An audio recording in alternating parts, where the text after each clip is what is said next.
Now it is time to take longer strides. Achieving the goal before this decade is out of landing a man on the moon and returning him safely to the Earth.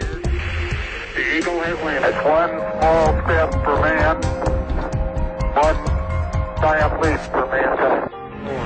1201, Rocket 1201 alarm.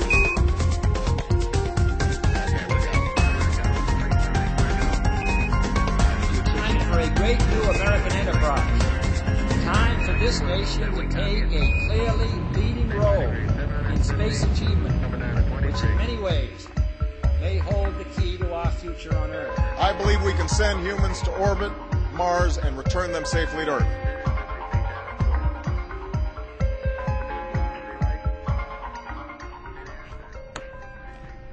Well, hello, and welcome to NASA's Headline News, featuring events and activities from NASA Education. I'm Kurt Hogan. I'll be here every week updating you on the stories, events, and happenings around the agency. Well, as many parents already know, a TV can sometimes serve as an occasional electronic babysitter in the home, but can it work the same on school buses as well? Take a look inside the school bus in the Garland School District in Dallas, Texas. They're experimenting with placing these 26-inch flat-screen TV monitors in the front of the buses, playing educational videos to help reduce discipline problems on board. Along with content providers like the Discovery and the History channels, NASA is supplying educational videos for the system to help the kids with science, technology, engineering, and math. The commercial-free programming can be updated regularly. Parents working at NASA Langley in Virginia, as well as some educators, find the idea intriguing.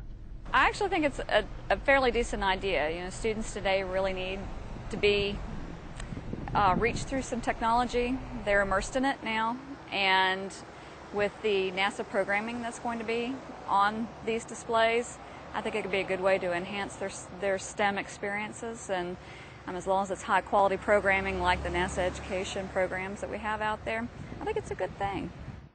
Well, I think it's a good idea, especially if you're regulating the education programming. It gives kids an opportunity to think outside of the school day, and it also gives kids something to do instead of getting in trouble if they're on the school bus. Now, the price tag for the system is $1,500 per bus and is being marketed by AdComp Systems, who claim a 70% reduction in school bus discipline problems after the TVs have been installed. And that's according to a study the company says was conducted in another school district. Well, school may be out for summer for most students, but for some teachers, the work of getting ready for next year is just beginning. 22 teachers reversed roles and became students once again, learning fresh new approaches in rocketry designed to bring excitement and love of learning into their classrooms. To capture the thrill of rocket launching and engage students in science, technology, engineering, and math, as we like to call STEM, the teachers attended a one-day workshop focused on the basics of rocketry at NASA Ames Research Center in California.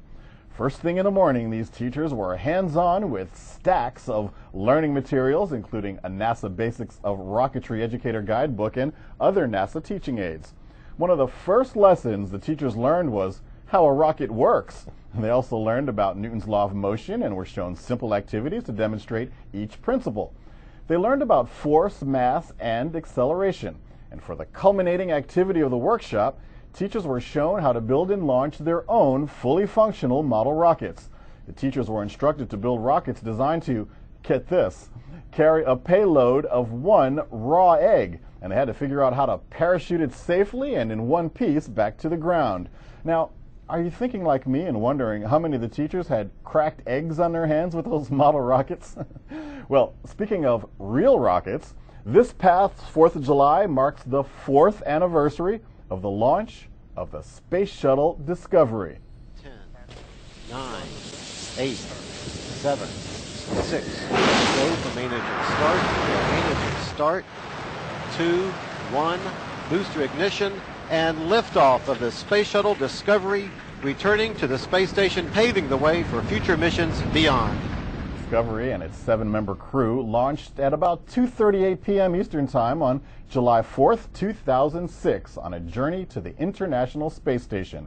The shuttle made history as it was the very first human-occupied spacecraft to launch on Independence Day. During the 12-day mission, the crew tested new equipment and procedures that increased the safety of the orbiters.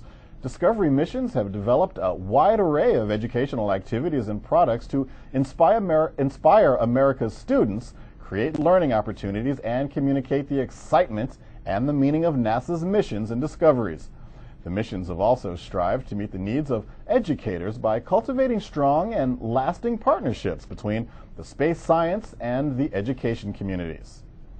Discovery's next and last mission is targeted for launch November 1st at about 4:30 p.m. Eastern Time, followed by Endeavour's last mission, which is targeted for liftoff on February 26, 2011, also at about 4:30 p.m. Eastern Time.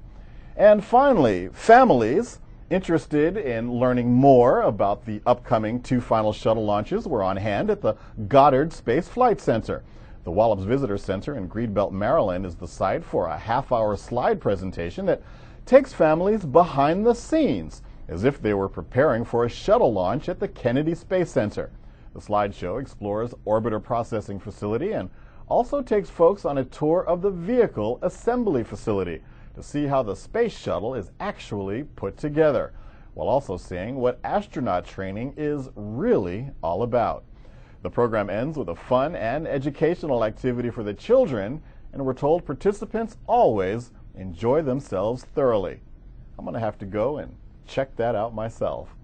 Well, thanks so much for checking us out today, and be sure to check back often for the very latest on what's happening with NASA education. For all of us here at Headline News, I'm Kurt Hogan. Stay tuned following the broadcast for even more from NASA education right here on this channel. Until next time, we'll see you later. Space project in this period will be more impressive to mankind or more important for the long-range exploration of space, and none will be so difficult or expensive to accomplish. What we're looking for is not just to continue on the same path, we want to leap into the future.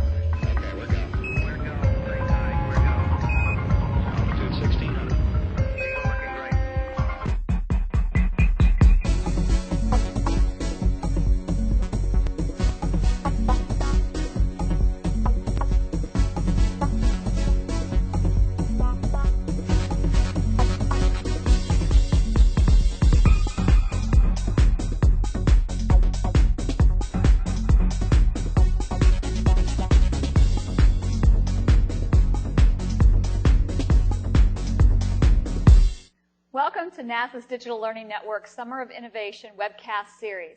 I'm your host, Karen Long, and each Tuesday at 11 a.m. Eastern and Thursdays at 4 p.m. Eastern, we feature experts from each NASA center speaking on the following topics: Mother Earth, Father Sky, rocketry, life science, the universe, aeronautics, and robotics.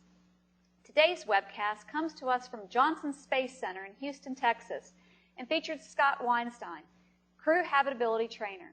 Now, without further hesitation, I'll turn the webcast over to Patricia Moore at Johnson Space Center, our education specialist. Patricia? Welcome to the Digital Learning Network here at the Johnson Space Center. Again, my name is Patricia Moore, and today I am joined by Scott Weinstein. Good afternoon. And today we encourage you throughout the program to email us questions, any questions you may have for Scott, at nasalearn@gmail.com. That's nasalearn@gmail.com. So please send us your email questions throughout the program, and we'll be happy to answer those at different portions of the event. Now, first of all, I'd like to tell you a little bit about the Johnson Space Center. The Johnson Space Center is located in Houston, Texas, and our primary objectives is to train the astronauts, to prepare them for the Space Shuttle program, and also, of course, the International Space Station.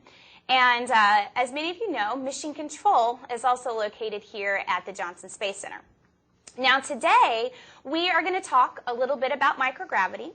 We are going to talk about the effects of microgravity on the human body, as well as the different countermeasures that the astronauts take to kind of counteract those different effects that they may feel. So, Scott, why don't you start by telling us a little bit about what you do here at the Johnson Space Center? Well, sure. As a crew habitability trainer, we focus our training on anything the crew has to do in the crew module to live and work. Anything from how they sleep to what they do when they play, personal grooming habits, and even using the bathroom and eating are all within what crew systems habitability trainers do. We use a number of facilities here at Johnson Space Center. The mock-up facility is one of our most popular ones. You can see in the slide here we have full-size mock-ups of the Space Shuttle mid-deck where we can show the crews their equipment and they can interact with them as well. We train at the Neutral Buoyancy Lab as well as here you can see the crew is suited up on the mid-deck. They'll do a dry run of what it's like to get suited in and strapped in on launch day. Next slide, please. Once they're trained here in Johnson, we'll fly down to KSC and let them do some of their training in the actual space vehicle. So it's an exciting opportunity for the crews and for us to actually get to be inside the real space shuttles and space station modules. And of course, some of their hardware that goes up, we help them pack so that they understand where they need those things when they're flying. A live feed here at the MBL. We do some water survival training in here. We don't do the EVA training that everyone sees. That's the EVA group. But all that takes place at the Neutral Buoyancy Lab. All right, so Scott, why don't you begin with talking about microgravity. There's a big misconception that while astronauts are in space, they're in 0G. So tell us a little bit about exactly the physics that are going on. Sure. Gravity is a phenomenon based on mass, or how big something is, and its relative distance to another object. So we're fairly small, but the Earth is large and we're right on the surface, so we feel gravity. The further away you get from the Earth, the less gravity there is pulling on you. Or if you were lighter, that would be as well. So the microgravity to the to the astronauts, because they're further away, it feels like there's less gravity on them. So I think we have a great animation to show. Why don't you explain a little bit about what's going on right here? Right. This will probably explain it better. If you were to stand at the top of a very tall cliff and throw a baseball, it would just go a short distance and fall down. If you were to throw that baseball even harder, it might go further, but ultimately it's going to come back and land on the Earth. If you could throw that baseball at, say, 17,000 miles an hour, which is as fast as we try to get the Space Shuttle when it launches, you would put it into a low Earth orbit, as you see in this animation. And so the space station is flying at well over 17,000 miles an hour, and that's how fast we have to get the Space Shuttle in order to dock and meet up with the space station. Now, another term for microgravity is also free fall. And free fall is a constant falling, just like we saw in that image of, for instance, a baseball free falling around the Earth.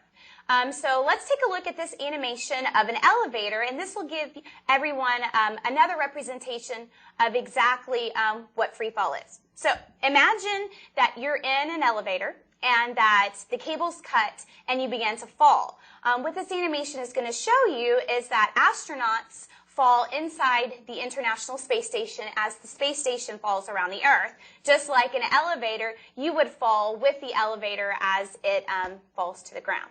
So let's take a look.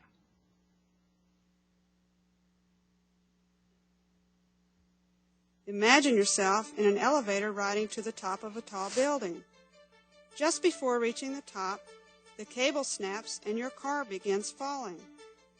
As you free fall toward the ground, you, the elevator car, and everything inside are accelerating at the same rate due to the pull of gravity.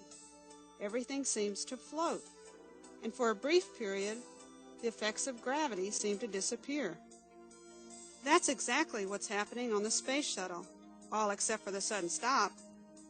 Once the shuttle reaches orbit, it's traveling fast enough to maintain a constant free fall around the Earth. The free fall, in turn, creates the microgravity conditions that make things look like they're floating when really they're falling. All right, so I hope that gave everyone a better idea of exactly what free fall is and the physics of why astronauts float in space.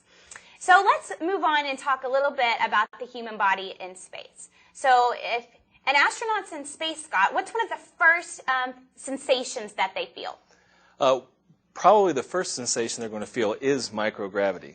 that sensation, it's much like being at the top of a roller coaster right as you're about to go over the top and you feel your stomach sort of lift up.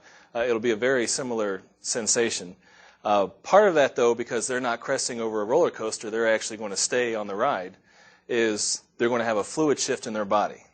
And that's one of the first things you see in the pictures that are downlinked is an astronaut who might be quite thin here on Earth. Their face looks a little heavier, and their legs might look a little skinnier, and that's the fluid shift they're getting from being on orbit. All right, well, why don't we do a fun little experiment before we take a look at this video. What I want everybody to do during the video is to hold up your arm, just like this, and kind of experience what the astronauts would feel. During the video, you'll notice that the fluid's going to shift from your hand and your arm to the lower extremities of your body, and your hands are going to begin to tingle. So why doesn't everybody keep their hands up while we take a look and learn a little bit more about fluid shift? On Earth, the pull of gravity normally pulls our body fluids in our feet, legs, and abdomen. But when we enter space and become weightless, the fluid in our bodies is no longer pulled down toward our feet. Instead, it shifts up to our chest and head. Since 80% of our body is fluid, that changes the way we look. Our faces get puffy, and our legs get skinny. We call this the bird legs of space. All right, so that tells us a little bit about fluid shift. And how does this affect the astronauts? How do they feel when they experience this sensation?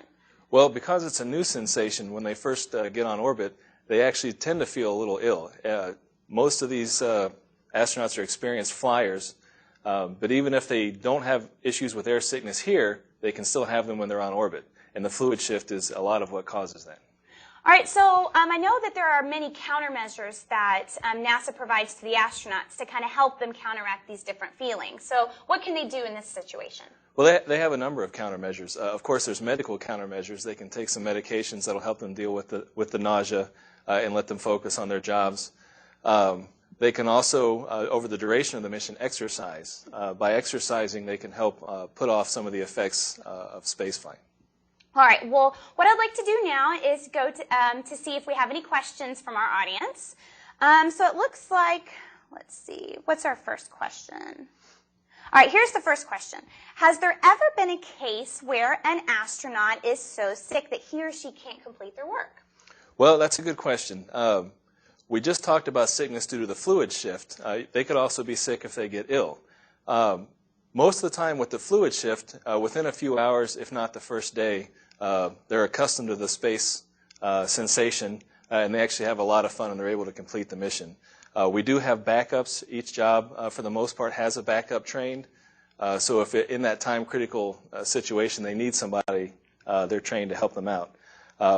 We haven't really had an instance of someone actually getting sick. We take a great deal of effort, if you've heard of quarantine, of taking care of the astronauts so that they don't carry a virus or a bug like the flu up to orbit. For the Space Shuttle astronauts, it's a very short-term thing and they come back quickly, but we definitely don't want our long-duration astronauts who might be up there for months without access to hospital facilities getting sick. All right, let's see if we have another question. Let's see, this question's from Mark, and he wants to know, where exactly are the astronauts on the Space Shuttle? It's pretty large, so where do they live? That's a good question. The Space Shuttle itself is very large, but the living space is very small. And if we can bring up the slide of the shuttle.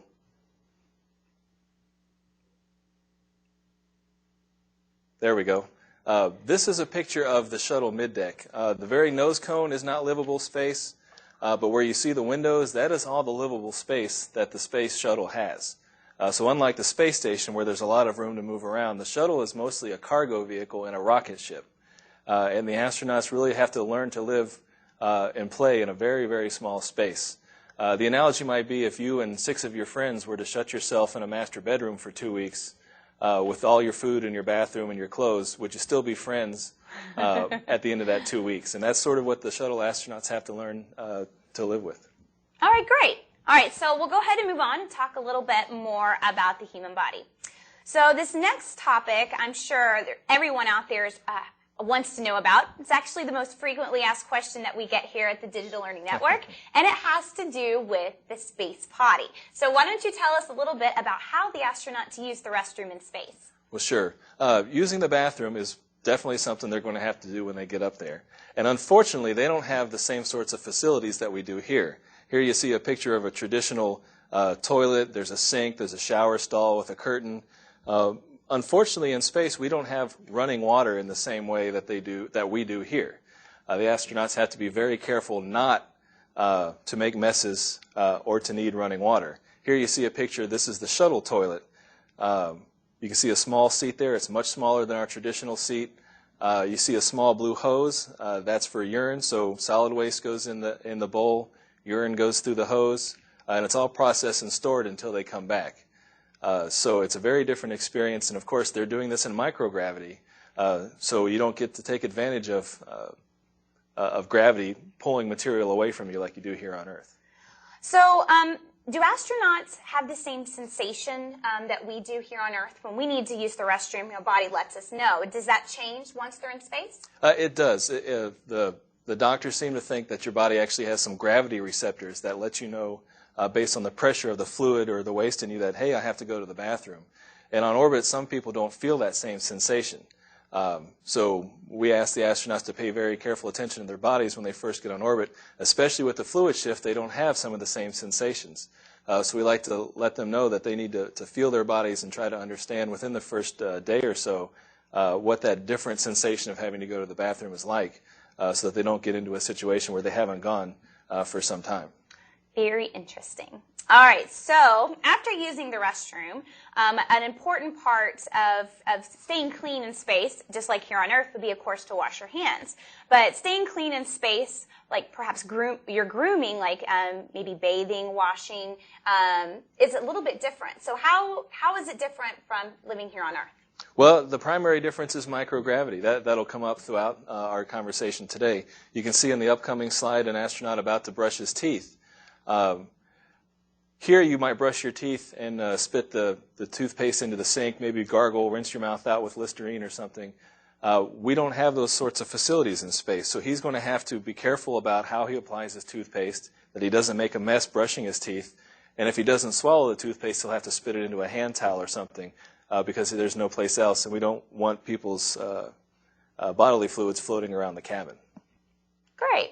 All right, so what other type of grooming devices or special ways do astronauts have access to in space? Well, again, we don't want particles of water floating around in microgravity.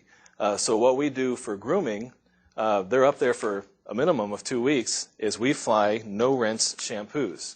This isn't much different. The soap and the shampoo aren't much different that you could get at a sporting goods store for when you're out camping. Michael here is showing the bottle. They'll package it in these little foil containers so that you can squeeze it out. And they might use a standard washcloth that we fly to lather themselves up and try to get themselves clean. It's rinseless because we don't have a shower for them or a sink for them to wash their hands. They have very small access to potable water that they can put onto the hand towel. You're very clean now. Well done.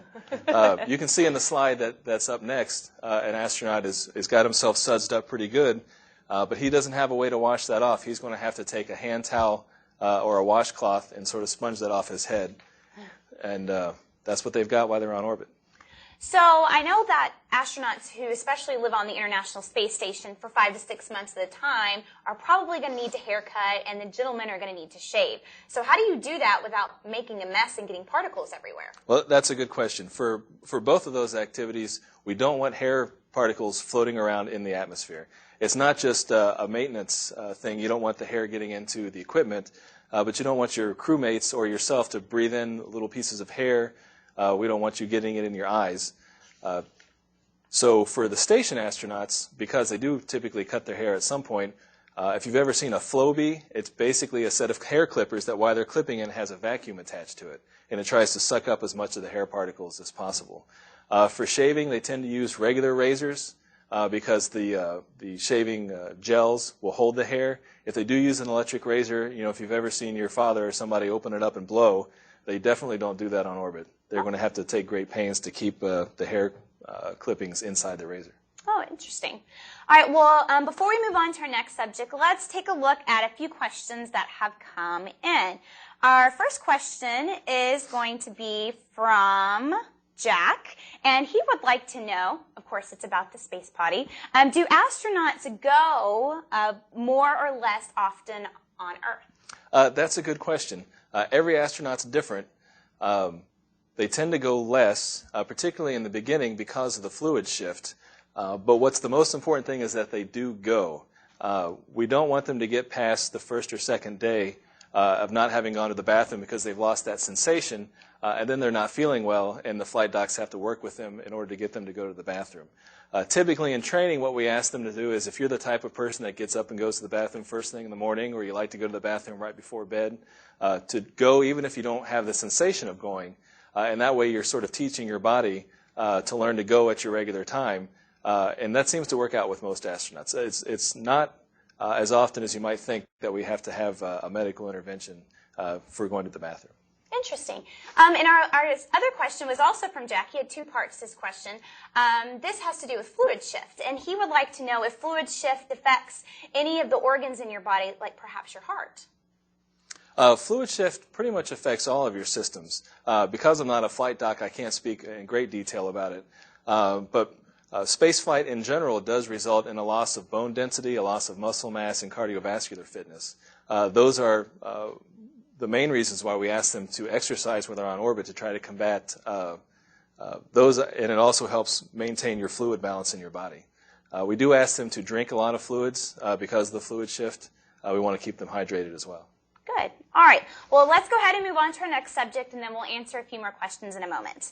I've heard that astronauts, in their free time and throughout the day, like to play and have a good time with different objects, throwing them around in space. For instance, especially their food. One of their favorite things to do is to play with their food.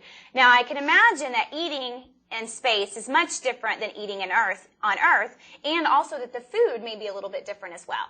Sure.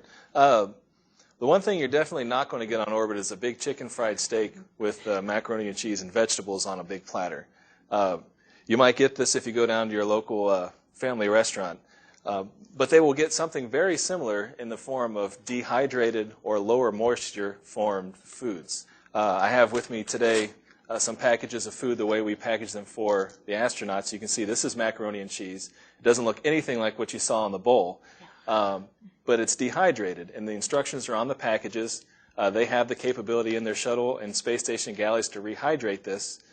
In this case, it says 125 milliliters of hot water for 10 to 15 minutes. So they'll knead it around, and they'll let it rehydrate, and remarkably, the stuff tastes very, very good. The folks here at the food lab take great pains to try to give the astronauts something that tastes good, because they're up there for a while, and food is really a big morale booster. You can see on the next slide, they have the opportunity to go to the food lab and try a host of different foods on the menu and try to pick pre-flight exactly what it is they want to eat for each meal, so there's no surprises. Oh, very interesting. Is there a special food that the astronauts like more than another? Well, everybody's different, but we find that they tend to like spicier foods on orbit. Something about the fluid shift and the change in your body dynamics, foods tend to be less flavorful and maybe taste a little different or smell a little different than one on orbit. Shrimp cocktail is probably the one that we hear the most because it has the cocktail sauce that astronauts really, really like, even if they don't necessarily like spicy foods here on orbit. So, and of course, in addition to dehydrated foods, we have things like this is the fruit cocktail, small, you might see this in your children's school lunch. Again, though, in microgravity, we don't want their food floating away from them. So they have the opportunity to fly a small meal tray. You can see it's covered in Velcro. Each of these food packages has small Velcro dots on the back. So when they're opened, they don't float away. There's magnets here for their silverware. The nice thing about the food is, as long as you're not flinging it around, the surface tension of the liquid in the fluid will actually keep it in the container. So they do have a lot of fun on orbit. You'll see them a lot of times. That won't happen on orbit, by the way. You'll see them a lot of times with one of their favorite snacks, candy-coated chocolates, which you and I might call M&Ms. Right. You'll see them throwing these around and trying to catch them in their mouth. So food is a great morale booster. It's also a lot of fun for them on orbit. Great, great. Very interesting. All right, so eating nutritious food, because I know that there's a team of folks who are working with the astronauts to make sure they're still eating healthy, but, you know, having comfort food as well. But I'm sure that eating nutritious food isn't the only way to keep the astronauts healthy. And I know they spend a lot of time exercising. So why don't you tell us a little bit about how astronauts exercise and how in the world they can do that in microgravity? Sure. Just like you might see people here at home exercising on a treadmill for cardiovascular exercise, or weight training, lifting weights in order to maintain their muscle mass, we need the astronauts to do the same thing when they're on orbit. The difference is, of course, weight training requires gravity, as does cardiovascular fitness to walk on a treadmill. So you can see Michael here pumping away. That's a remarkably heavy weight. Fortunately, he's actually piping this feed in from orbit, so it looks pretty easy. But what we have to do is come up with gadgets on orbit that allow them to have that same resistance sensation without giving them gravity. And here you can see Sandy Magnus on the Advanced Resistive Exercise device.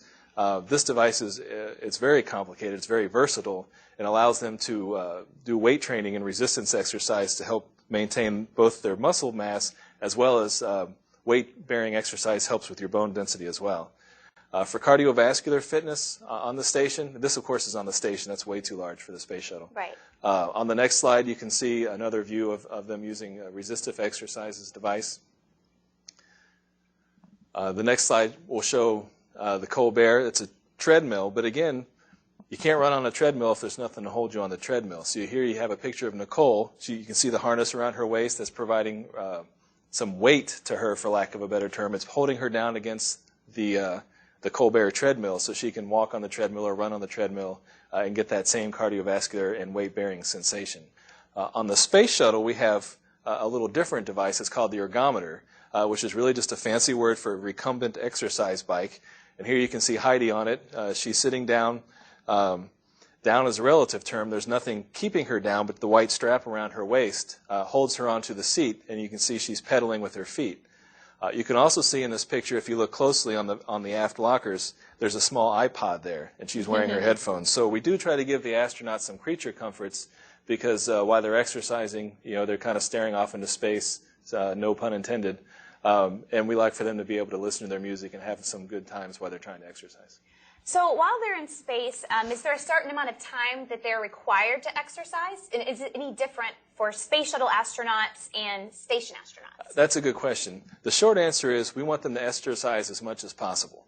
The more they exercise, the better they'll feel when they come home. And we've even had some long-duration crew members that flew on the Space Shuttle in the 90s and then flew in the space station recently say that when they came back from their long-duration flight, they actually felt better than when they came back from their shuttle flight in the 90s. And that had that was a direct result of their exercise protocol while they were on the station. So the short answer is we want them to exercise as much as possible. There are some limitations for EVA crew members. They might be out there for 8 hours at a time, and the EVA suit gives them a real workout. So in that case, they may be excused from exercise for the day. But we try to get them to exercise as frequently as is reasonable based on their busy schedule. Well, speaking of EVAs and doing work in space, the astronauts spend the majority of their time doing different things. So perhaps working on experiments or doing spacewalks. So how different is it for astronauts to work on the station or shuttle as compared to working maybe in an office here at Johnson Space Center? Sure. If you look at this upcoming slide, this could be anybody's home office or office here at work. And it's ridiculously messy. I think that might actually be my office, except my chair's not red. And you can see the paper strewn around, the computers just sitting on the desk, lots of little wheelie gadgets just sitting there. If this office were suddenly transported to microgravity, all of that stuff would be floating there and would just be a complete hazard for paper cuts and stuff floating around and would get lost, although I'm sure nothing is lost on this desk. So the astronauts, it's their home, it's where they work, it's where they play. They need to keep it reasonably clean and tidy in order to not have an uncomfortable workspace. You can see on the slide here is a picture of one of our mock-up facilities where the astronauts train, and we try to keep the bare minimum of stuff. You see the robotic station on the back right. You can see that we've tried to minimize the amount of clutter. It may not be obvious, but on the walls you see those blue rails. Those are handholds. And you can see in the foreground some white loops on the walls. Those are footholds. One major difference, because you don't see any chairs sitting out there, is their inability to stay in one place while they're working. So we need to provide them some aids, and I have some here in the studio with us today. Some aids for holding on while they work. Everything they do is propulsive, so when they push back in their chair, they're just going to keep going. The floor doesn't stop them from rolling around. There you can see a picture. This is a picture of a handhold. There's seat track, what we call seat track, where the handholds lock into the vehicle. So when they're working, they can hold on to the handrail. This would be an example of a foot loop. The mechanism on the back would attach it to the mock-up wall, and they can slide their foot under. Of course, they can use this for a handhold as well. But just like you see in the movies, to translate in space, you have to have something to hang on to, or you'll just keep bouncing around. Right, and in that image that we saw before of the mock-up, it looks like that all four surfaces are utilized. So That's there right. can be things on the ceiling or the floor and, of course, on the sides. Now, imagine in space when you're floating around, sometimes you're upside down or right side up. Do the astronauts ever get disoriented? That's right, especially when they first get on orbit. There's a tendency to be disoriented based on the gravity situation. So we go through a lot of effort to design the vehicles, and if we could go back to the previous slide of the mock-up, I'll show you what I mean. The spacecraft designers go out of the way to make sure that there's an Earth-like orientation. So you can see in here that the lights are on the ceiling, and it may not be completely evident, but everything is an upright orientation. Lights are on the ceiling, your feet go on the floor. All four sides of that have experiments and racks in them that they can use. But as you're translating between the modules, the lights are always above your head, assuming you're in a standing up posture, and the floor is below your feet. And that way you're not going from module to module and getting disoriented. When the shuttle is docked, there's a different challenge, because when you translate between the station and the shuttle, then you have to kind of turn around. And even longer duration crew members can be a little disoriented when they go from one vehicle to the other. But from a design standpoint, we do what we can to try to make sure that they have an Earth-like orientation. And we have a great question that's going to lead right into our next topic. Is Alex wants to know, in order to keep the space station clean, do all the astronauts have chores? So what type of housekeeping do we have on the International Space Station? That's actually a great question. Again, in microgravity, when you brush your hair at home, you see hair sometimes on the counter, or dust, or if a woman puts on makeup, you get this sort of dusty makeup on the counter. Even lint from your clothes at home, it all settles down on the ground, and then we have to run the vacuum or dust. In space, all of that becomes floating material. And so it can get in your eyes, you can breathe it. It can also get inside the experiments. So we go through great efforts on orbit to try to keep things clean. They do have a vacuum sweeper. It's a small vacuum sweeper. There's lots of filters that they have to clean regularly. Another thing that they use, and we'll talk about this more a little later, is tape. If you've ever used one of those rollers, if you have a pet and you want to get the hair off of yourself and you have those little tape rollers, they can use tape the same way. If they see a filter that's clogged or a screen that has some lint on it, they can take the tape and blot it off, just like you do with the rollers. So they are timelined. It may not be clear to everybody here, but the astronauts, from the time they wake up to the time they go to sleep, have a timeline of everything they have to do, and we regularly timeline housekeeping for them almost on a daily basis. Interesting. So you mentioned tape, which makes a lot of sense. I mean, when everything's floating in space, there has to be a way to tie things down. So besides using tape, how else can astronauts keep their everyday items like pens and working materials from floating up in their face? That's a good question. Tape is a big one. Velcro is another big one. You see in the slide here, you see little blue patches all over the forward lockers. You can see blue patches on the big silver plate there. Velcro is a very, very easy and effective way to hold things in place. You can also see on that aft platform a roll of gray tape. Everyone makes a joke about the space program using Velcro and duct tape, but it's absolutely true. There's no reason to invent some expensive gadget for holding things, while for important things we do have expensive gadgets.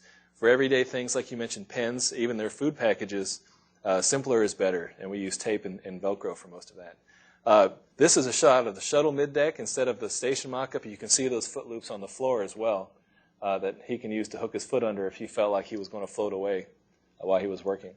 Now, in this picture of the shuttle middeck, it really shows you how small that environment is. And the station has a little bit more room, but, it's not like, a giant building. So when the astronauts, you have either like 7 astronauts working together in close proximity, do you ever have any personality conflicts or any disagreements? Well, that's a good question. We talked earlier, the analogy about locking yourself in a master bedroom with several of your friends. Would you still be friends 2 weeks later? Fortunately, we have a great training program. The astronauts spend many, many months, upwards of 2 years if you're a shuttle astronaut, and 2 to 4 years if you're a station astronaut, working with your assigned crew. They do a great deal of training together. They do exercises outside of work together for team building. So, of course, anytime you're in close quarters with somebody, there's the potential for an argument or disagreement. But as a team, they all understand their roles. I will also say that often this is sort of a paramilitary operation. The shuttle has a commander, as does the space station, whose word is final. And, of course, they can always call to ground to mission control if they're having a disagreement and they need another opinion. On the whole, though, the astronauts, they're a team. They know the job they have to do, and they work very well together. Great. Now, after a long, hard day work, here on Earth, we always look forward to jumping into our warm, cozy bed and getting a good night's sleep. So I imagine that sleeping in space is a little bit different. So how does that work? That's right. Again, in microgravity, you don't get that sensation of being against a mattress. You can see here is a very traditional bed. You're going to climb up and be in your bunk beds. At one time, we did have, when we had multi-shift missions, a sort of a bunking system for the astronauts. But nowadays, at least on the Space Shuttle, what we tend to use are sleeping bags. And Michael's going to hop on here in a moment and show us a typical shuttle sleeping bag. We'll talk about the middeck in a moment. Here's Michael in his sleeping bag. And what you want to see is he's got an armhole here that his arms can float in and out of. So he can, or if he gets cold, he can slide his arms back in. There's a blue pad on the back. This offers some thermal and padding resistance against the vehicle. And you'll see in an upcoming slide, we clip these onto the forward lockers. And he can also use this strap. The astronauts don't get a lot of exercise with their lower back in space, and sometimes their back starts to hurt. So they can get in a fetal position and use that strap to hold their knees up. So it's a very simple solution to tie yourself off and sleep in your sleeping bag. Interesting. So is it pretty comfortable, Michael? Yeah. All right. Okay, great.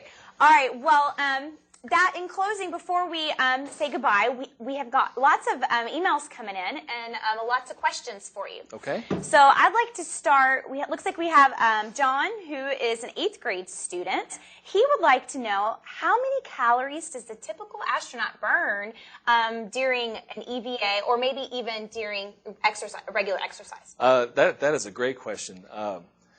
The one thing we don't want is the astronauts, they're already so tired. From the time they get up to the time they go to bed, they are timelined.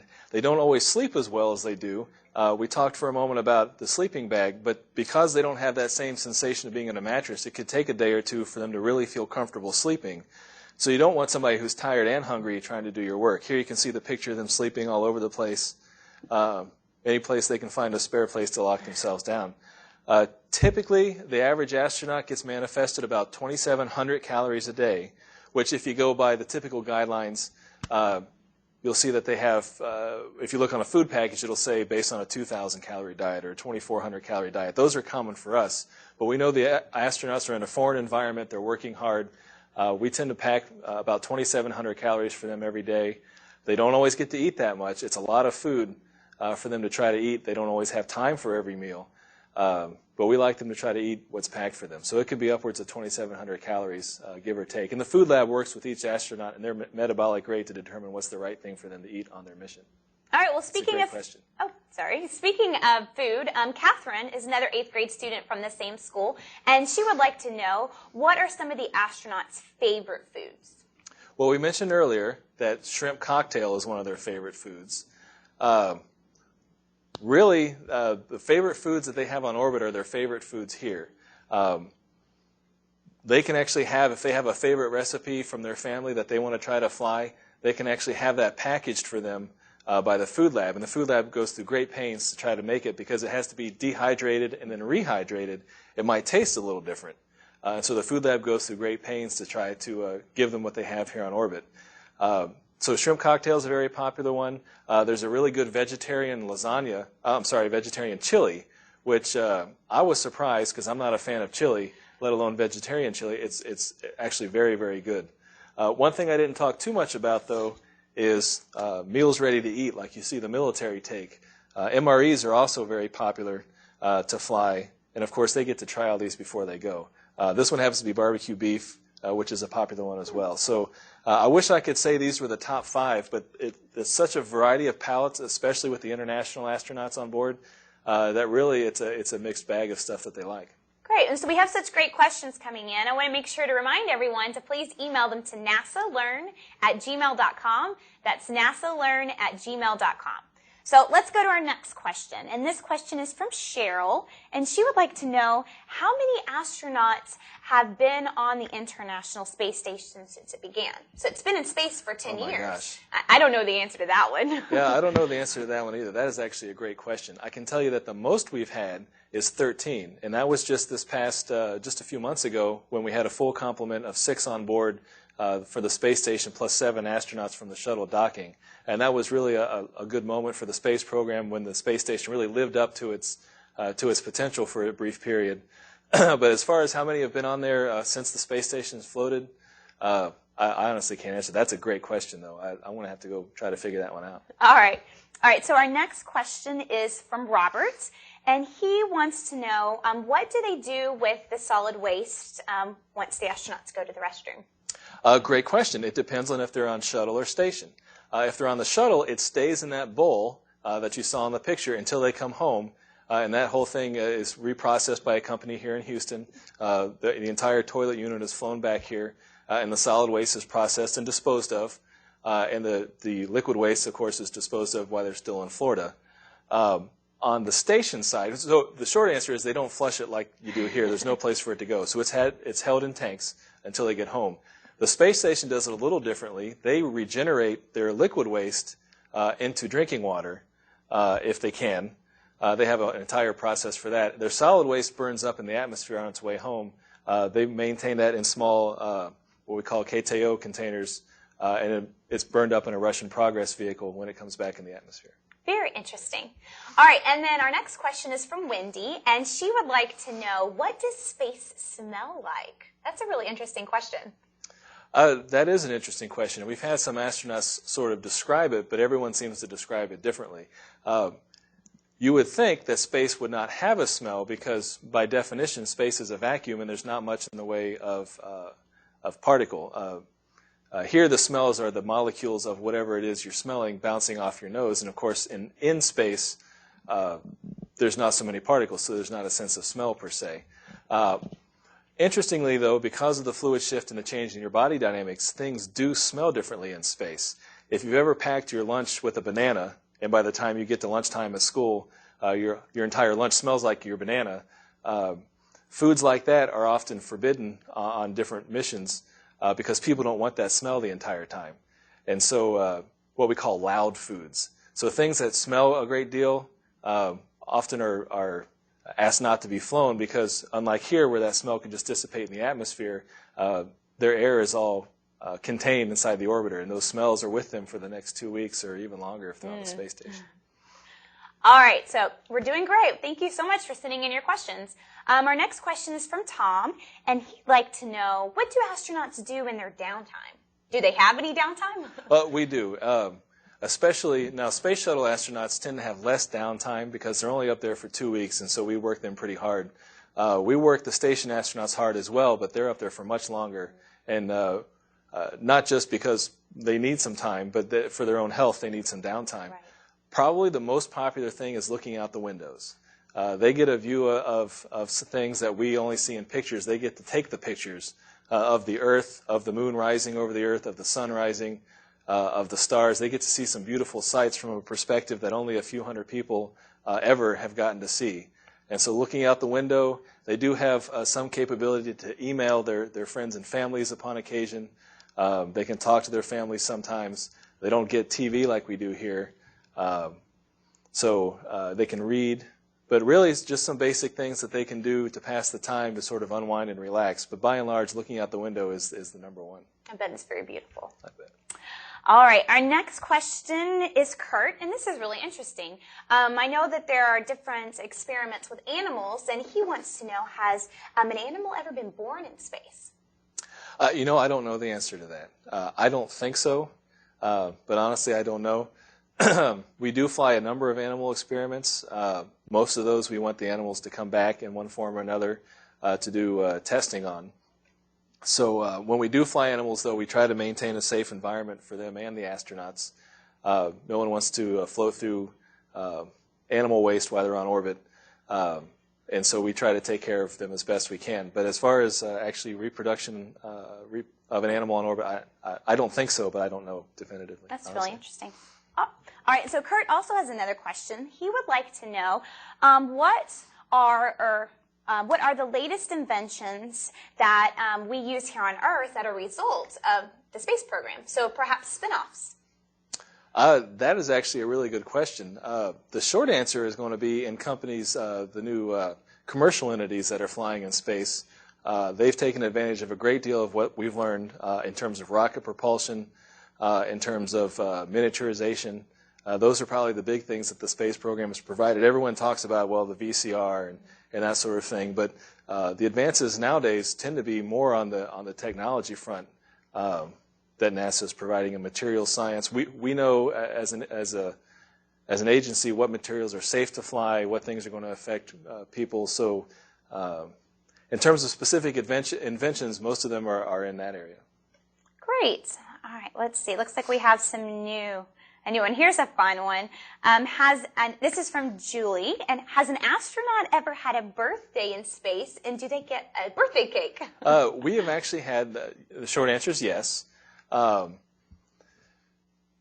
terms of the birthday cake, I'm not really sure. We've had a number of birthdays on orbit. We have also had a number of holidays.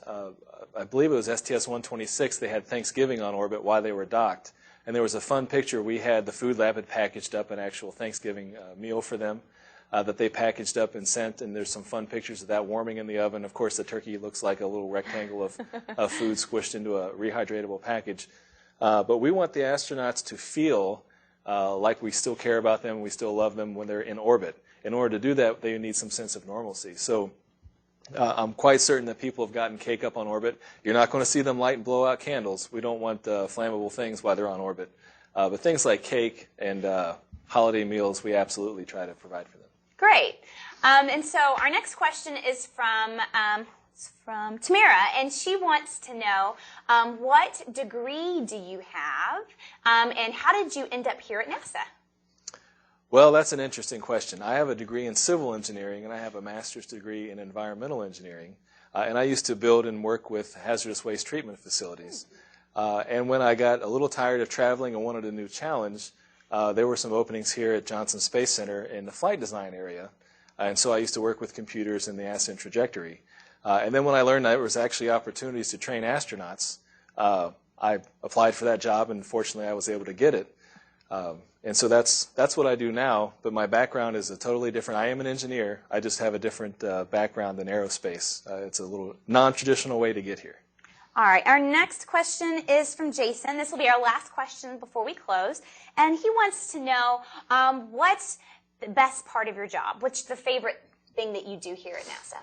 Well, I think the best part of my job in general is going to be working with the astronauts.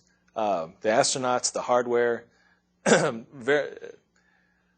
I'm as close as going to space as you can get without actually going to space. I've gotten to sit in all of the orbiters that are in existence today. So I get to play with fun people. They get to go in space. I get to play with the hardware that they get to take with them into space. And actually one of the best parts is getting to eat some of the food when we train with them that they're going to eat in space.